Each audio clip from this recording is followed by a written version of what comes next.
Welcome to the Mini Break, your daily podcast for the biggest storylines, results, and controversies from the tennis world. Today is Tuesday, June 30th. For those of you listening to this in podcast form, welcome back. For those of you watching this episode on our YouTube channel, you can see we are live in beautiful Miami Beach for this week's Altec Styslinger Tennis Exhibition, put on, of course, by our friend JC Aragoni. And you know what they say, when in Miami, look the part. I've got the bucket hat rolling, my aviators going. I don't think I've ever worn sunglasses in my life.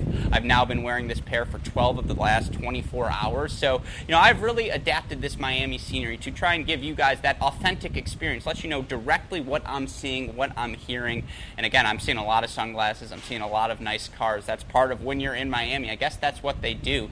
And, what I've learned is you can take the Midwest boy out of the Midwest, but you can never take the Midwest out of the Midwest boy. Nevertheless, it has been outstanding tennis here this weekend, and I do want to give a huge shout out to our friends at Revo for the sunglasses. Of course, I have to give a huge shout out to our friends at Diadem for providing me a little bit of shade in this relentless heat. They're also providing the balls for this week's events, and again, we're just so appreciative for their continued support, so wanted to give them a little bit of a shout out to you, Diadem. Actually got the chance to go to their factory earlier on our drive down from Indianapolis, and folks, there's some cool stuff on the way. You want to get on this Diadem train before everyone's doing it, right? You don't want to be the guy who's like, oh, I saw everyone switch to Diadem, so I'm doing it. It's like if you got a Yonex racket right now, as opposed to getting a Yonex racket in like 2016, 2015. And I'm telling you, folks, Diadem is on the rise. I got to see their new models. I got to see the new racket paint jobs, just all of the amazing things they're up to. Don't miss out. Go check out Diadem.com. Give them a little bit of love. You want to jump on that bandwagon before there's no room left for you. Of course, as always here on these mini break podcasts, have to give another huge shout out to our friends at Midwest Sports. You know the deal. Go to MidwestSports.com. Every item you need from the tennis world, clothing, strings, rackets, shoes, it's all on there, and it's the best in the business. So you go to MidwestSports.com, you use our promo code CR15, you'll get 15% off, you'll get free 2-day shipping on all orders over $75, and of course you'll get that free can of Wilson Extra Duty tennis balls as well. Our friends at Midwest Sports want to ensure all of us have everything we need to make our return to the tennis court a successful one. You can do that again, find everything by going to MidwestSports.com and using that promo code CR15. Now, with all of that being said, let's get into today's podcast. And what I want to do on today's show is talk to you not only about the results I've seen here at the Altec Styslinger Exhibition. Of course, there were 4 exceptional matches yesterday. But I also want to let you know what we're hearing from these players on the grounds, because we have ATP events resuming soon. We have Washington, D.C., the City Open on the horizon, Cincinnati, the U.S. Open, and we're fortunate enough that the players here this weekend are the players who could be playing that event given their rankings. So I wanted to ask them just what's their feeling right now in general about returning to tennis. How comfortable will they be? What have they thought about all the storylines, the narratives from throughout the professional tennis world, player relief funds, and things such as the Adria Tour, their response to that? Are these players comfortable making the return to pro events? Do they think tennis out of necessity really needs to do so? So I want to talk about that. Of course, I will start with the tennis, though, because we got to talk about tennis. This is the Mini Break podcast. You want to hear about how these players look as we get ready to see them return to sanctioned events. And folks, here's what I have to say. We may not have been seeing these players compete, but they have been putting in work. There's no one here, and I was really hoping, because I think it was in April, and when we interviewed Riley Opelka, which, random side note, tangent for you Cracked Rackets fans, we've had Riley on the Cracked Interviews podcast before.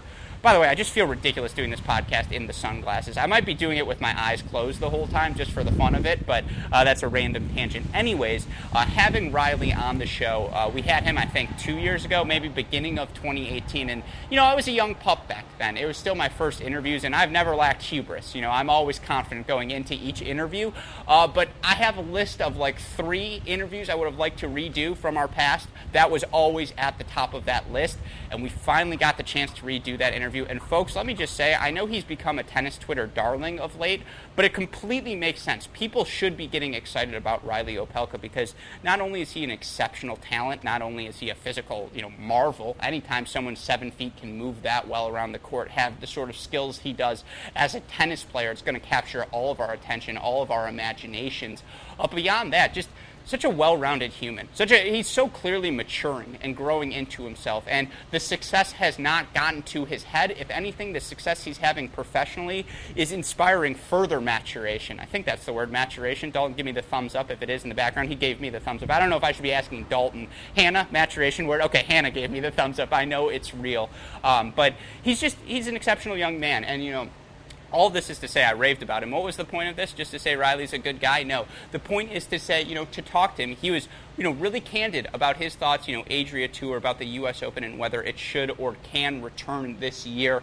So hopefully all of you listeners, I know super producer Daniel Westoff putting on a show, working as hard as he can to get all of those interviews to you. So be on the lookout for them both on the Cracked Interviews podcast feed as well as on our YouTube channel, as we did all of those as videos. Now, to get to the tennis, and I suppose this is a good reason for me to start with Riley Opelka. That's my most impressive performer. Actually, you know what? I'm going to say it's a tie. Riley gets the most impressive performance because he just didn't look that into his match with Steve Johnson at first. They go to a breaker. It's 3-all. And by the way, Opelka ends up taking out Steve Johnson 4-3, 4-1 in the match.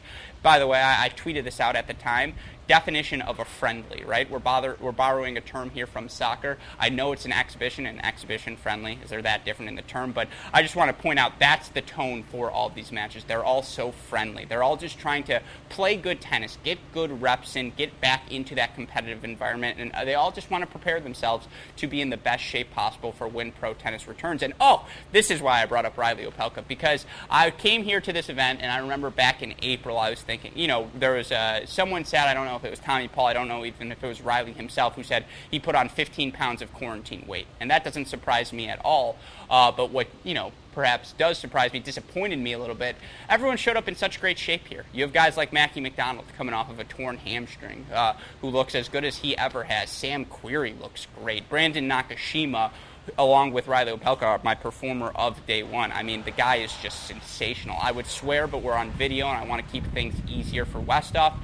He's an effing stud, and you know what that F stands for. It's fantastic. He's a fantastic stud, because he has just looked so great. And all of the results he's put up over the past 15 months, all of the Challenger semifinals, the ascension up the ranking, I'm probably not telling you anything you don't already know. But folks, in terms of floor for a player, I am guaranteeing you, I can't control injuries, but if Brandon Nakashima stays healthy for the duration of his career, zero doubt he will be a top 100 player. Very minimal doubt he'll be a top 50 player. Now, once you start getting into the top 20, the top 10, you have to start thinking about weapons. You honestly have to be a little bit lucky as well to sustain a place there.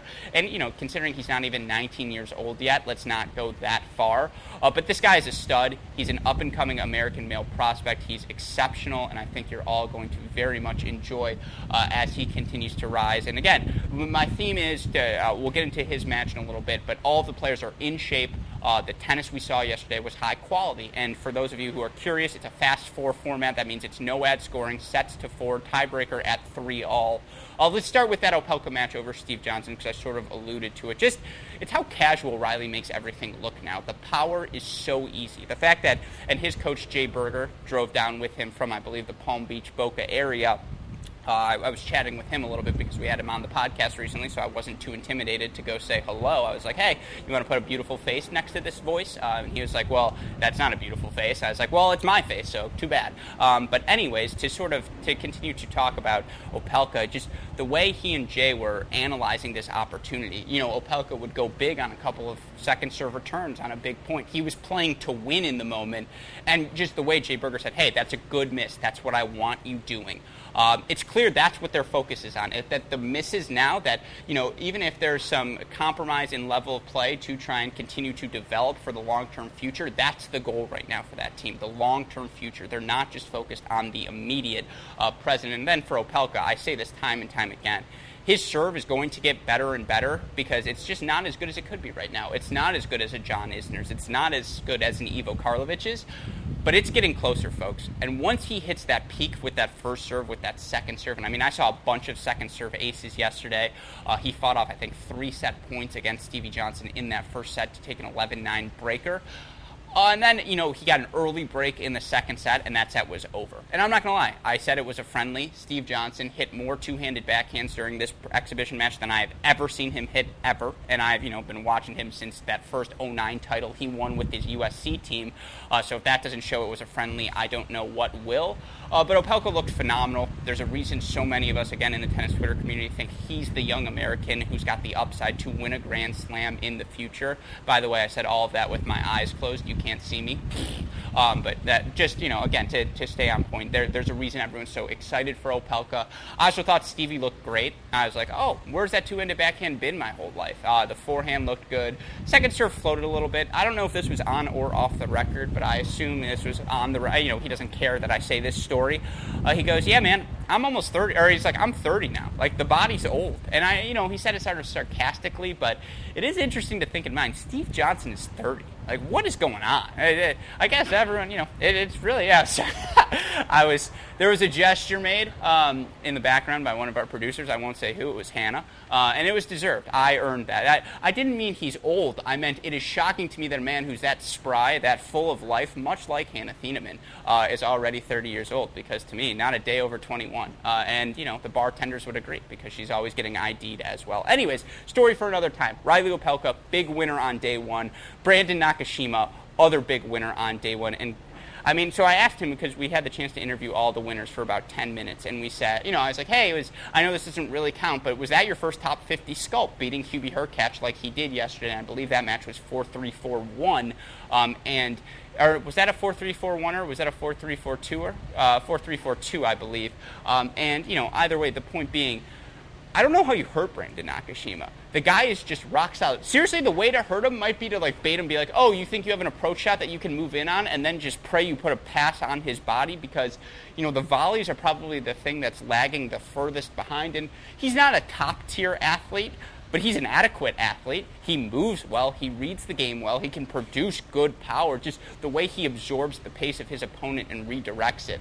The guy's special. And to have those sort of skills, to be that fundamentally sound at age 18, again, such a high floor player. And I think that's what we're also excited about for his upside, because his whole career, he's been a top junior until he went to college. Then he was a top college player.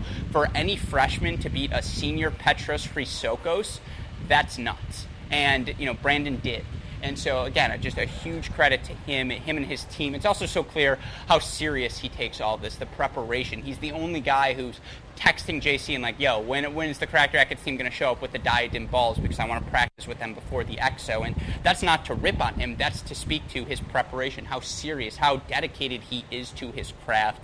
And it's so admirable. There's the term too big to fail, right, for the banks, and not to get political, but I'm an aviator, so it's only fitting. But, yeah, I just think Brandon Nakashima, his game, his skills, too big to fail. So I will be shocked if at some point he's not a top 50 player on the ATP Tour. I already think he's got some skills in his game that are top 50. Now, for Hubie goes down an early break in set one, breaks back.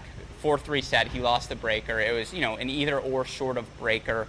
He loses it 4-2. I always say you take the most extreme for the exhibitions and you take that seriously, whether it's someone really good, like Brandon Nakashima, whether it's match play 120, whatever it's been, he's been really good.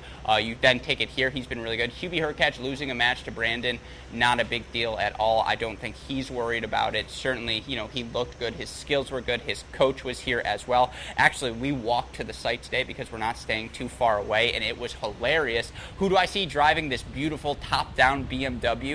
Hubie Hurkacz and his coach. And I had the chance to chat with Hubie's coach for a little bit yesterday, and so I think he recognized my face. Certainly my eyebrows are one of a kind, and so he sees me walking on the sidewalk, and he's like, oh, that must be Gruskin. And he throws up his hand and gives me a peace sign in the Corvette as they're driving by, both he and Hubie. And I was like, are Hubie and I friends? Did we just become friends? I think so. And so, to match Sikowiak, I have to say, because I know Hubie's your guy. But it was awesome to see him play, in person, the feel he has, his touch, his movement for someone that size, really special. So good match. Again, grain of salt. Do I really care about the loss for Hubie? No. But for Brandon, I think the win is much more significant. Then we get to our next matches. And again, these I'm going to go through pretty quickly because there just weren't that much action. All I have to say for the Sandgren-Aragoni match, I love you, JC, but I think he would also speak to this fact, and in fact he has. To be a tournament director and a player, this isn't the 1960s Boston Celtics. Bill Russell isn't coaching and playing on the team anymore. It's really difficult to do that because there's a lot of organizational things that go into hosting an event like this. And so the fact that JC was the first player, I think it was in the midst of a parking crisis that he was playing the match, which I'm not going to get into, but it was tough for him, and certainly we didn't get to see his best tennis. Now, the flip side of that, you look at his opponent, I believe JC yesterday, who did he play? He didn't play Query, he played Sandgren. I mean, who you definitely don't want to play when you're distracted? Tennis Sandgren, who's just physically, 28 years old, in his physical prime. Guy's clearly been working out, staying in shape, and we had the chance to talk to him yesterday about that fact as well. Just too good from Sandgren. He knocks off JC easily. I have a lot of thoughts on whatever. I'm going to save those for another time. That'll be the post-podcast, my thoughts on each individual player. But lastly, match-wise, I got to see Sam Querrey versus Matty Mcdonald, and we had Matty on the show yesterday, so you all got to hear from him. Everything he said is true. The guy looks healthy. He's moving well. He's hitting well. The tennis looked good. He lost that first set breaker to Sam, but Matty was up a mini break, 5-4, and he actually had two serves to close out the set. Now, he ended up losing both of those points and wasn't able to do it, and that's part of the, hey, let's get some more match experience back under my belt before I'm back to my peak form. But the movement looked great. The ground strokes looked great. The calves look great. I mean, the guy's a beast, and he's also one of the nicest players I've ever had the chance to come across. He's so kind to us here at Cracked Racquets, so you're never going to hear me malign Matty Mcdonald. I will also say, got my first chance to speak to Sam Querrey. I might have fallen in love, folks. Yosemite Sam is for me. I mean, he just, I never had someone, and maybe it's because we're in person, maybe it's because they don't want to make me feel bad, maybe they're like, oh, is this like one of the people, it's like a charity thing where he gets to do the interviews, and no, it's not, we're here covering as the media. But after the interview, Sam goes, that was a really good interview, Alex. He's just like, that was a really good 10 minutes. And I was like, really? Like, thanks, man. He's like, no, like, I thought that, like, he just kept going. And I was like, what? I love this guy. I was like, he's just so kind, so loving. It's my sort of energy. Also, he's now rocking the American flag Babolat, which is, sorry, there's a little spittle there. For those of you who are watching on YouTube, you don't have to see that in podcast form, but I just didn't want the YouTube viewers to have to view it. Sunglasses, a hat, and spittle would be too far. You can have two of the three. You can't have all three. But anyways, for Sam Querrey, he's rocking the American flag Babolat racket, and my doubles partner in crime, Maxwell LeBauer-Rothman, who some of you listeners know well, also rocks that racket. All I have to say, Maxie, is that you have to be at least Sam Querrey good from now on to use that racket, because he puts you to shame. You think you have a big serve and forehand? Let me tell you, you do not. Sam Querrey has a big serve. Well, you do, but it's just recreational, right? His is the good stuff. And so I would say, Querrey exceptional, just played too big, hit Matty off the court. Obviously, in a tiebreaker, it's always going to favor the guy with the big weapons, the big serve, the big forehand. In this case, it did, and Sam Querrey ended up winning his match over Matty. So that sets the scene for today. We have Matty versus Stevie. We have, I believe, JC is taking on Hubie. That means, in terms of the front draw matches, it's going to be Nakashima taking on Sandgren, and then in our other match, we have Sam Querrey taking on, who was our last winner? I'm blanking out here. It was inevitable that a blank out was going to happen. Sam Querrey is facing Riley Opelka, who ended up knocking off Steve Johnson. And so that was the tennis part.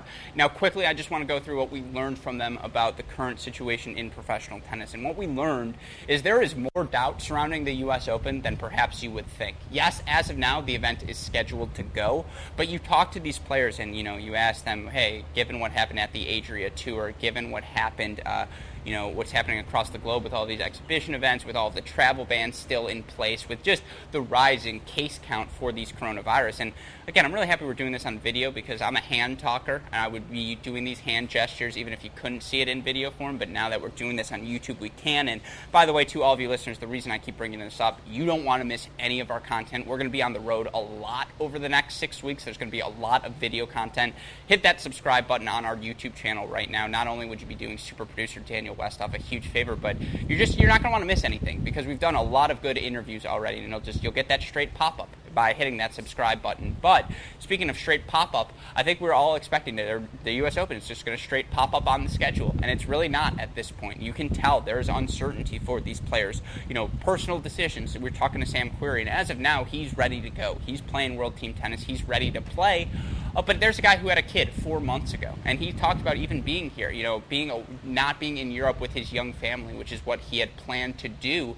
How he talked about how it sucked. It was the flip side of what tennis player gets to spend the first 4 months of their newborn's life with them. Very rarely is that the case, and so he talked about this being a blessing as well. But it's certainly a concern for him. It's a concern for all of these people, and But then you have the flip side for Riley Opelka, who says, "Look, personally, I am not concerned. I think I am, the sort of age group and, the statistics. It's a buzz thing to say this because, especially here in Florida, the case count, the average age of people who are getting COVID is becoming younger and younger because so many young people have been careless because of this perception that, COVID doesn't influence or affect young people the way it does older people, people with respiratory issues. And again, I'm not a scientist. We're not here to litigate that. But I am here to say that, Opelka talks about are there going to be people who step out, who decide not to play the event? He thinks certainly yes. And then part B of that equation is, will they even be able to have the event logistically? Will players be able to travel over? And is it just feasible to keep that many players in one area for that amount of time? Unclear. So there is a lot still in the air, a lot we need to learn. And again, I look forward to having more and more conversations with these players. You're going to get to hear a lot of these conversations as well, as I mentioned, as they will be on our Cracked Interviews podcast. They will be on our YouTube channel in video form as well. And I've been rocking sunglasses and hats and gear, and again, I am the epitome of Miami right now. You don't want to miss out on that image. So go watch these in YouTube form and then to go hear the details later because you're just going to spend 20 minutes staring at my beautiful looks. I was initially going to go one button down for this YouTube, but then Dalton said, no, you cannot under any circumstance show the bat signal that's on your chest.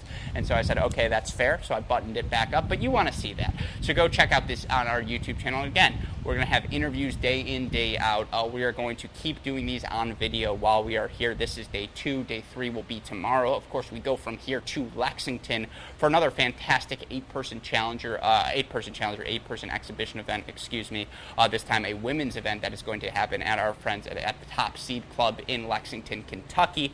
And so we're rocking and rolling here at Cracked Racquets. And, again, I want to give a huge shout out to the people who support us during these journeys. Our friends at Midwest Sports. Go to MidwestSports.com. Use the promo code CR15. Our friends at Diadem, who are providing balls not just for this exhibition event, but providing balls for our ITA event we are hosting in Indianapolis as well. And so we want to just give them a huge shout out again. And I should say, last but not least, we're in their home state. I got to talk to their former college coach yesterday. Shout out to our friends at ArrowBar. I can't be eating a lot of food right now when I'm on the road, when I got to be moving, I got to be fluid. I can't just be like, oh, I just ate this huge sandwich and now I got this stomach, so I can't really do this interview and I'm burping all over our guests. That's just disgusting. And so I've been trusting ArrowBars all week long. I think you should be trusting them too. They are delicious. They're, not only the only tennis-specific alternative energy bar out there, something that'll give you the sort of fuel you need to get your best performance on the court. But folks, even if you're not playing tennis, they're a delicious alternative. You want to start your day right, get the sort of nutrients you need. Just pop open an ArrowBar. It's not very hard. It's very easy to tear. If I can do it, you can do it. You're going to look at it, you're going to say, wow, this looks delicious. Some of you are going to be weird and smell it and go, ooh, it smells delicious too. And then you're going to take a bite like this, and it's going to be delicious. And I really apologize to those of you listening to the podcast because you're actually listening to a podcast with me eating food in my mouth. But the reason I took a bite was for the sake of the video. I'm going to finish chewing now. I'm going to do this quickly. I'm going to talk through chewing. This, folks, is literally me at my finest. This is a fireable offense probably, and I apologize to you in the background, Dalton, but he's giving me the thumbs up. So I'm going to keep rolling. Anyways, ooh, that was really good. I'm going to take a second bite as soon as I'm done with this podcast. The point is, you can get yourself an ArrowBar by going to their website, ArrowBar.com, using our promo code CRACKED15. You'll get 15% off as well. And folks, don't let nutrition be the reason you're not making your return to the tennis court. Trust your health to ArrowBar, and you will be rewarded. So ArrowBar.com, the promo code is CRACKED15. Again, couple of shout-outs before we go. Huge shout-out to the JC Aragoni, everyone here, all of the contributors at the Altec Styslinger Tennis Exhibition, because it has just been a phenomenal event. Shout-out, as always, to the super producer, Daniel Westhoff, as well as Hannah and Dalton Thieneman, who are helping with production all week long. They have been in the background for this video to ensure that I don't screw up. I also love a crowd. Brings out my best performance, so shout-out to the two of them as well. And again, for all of you who are curious, we will be here all week long. This event ends Wednesday. We're going to Lexington right after that.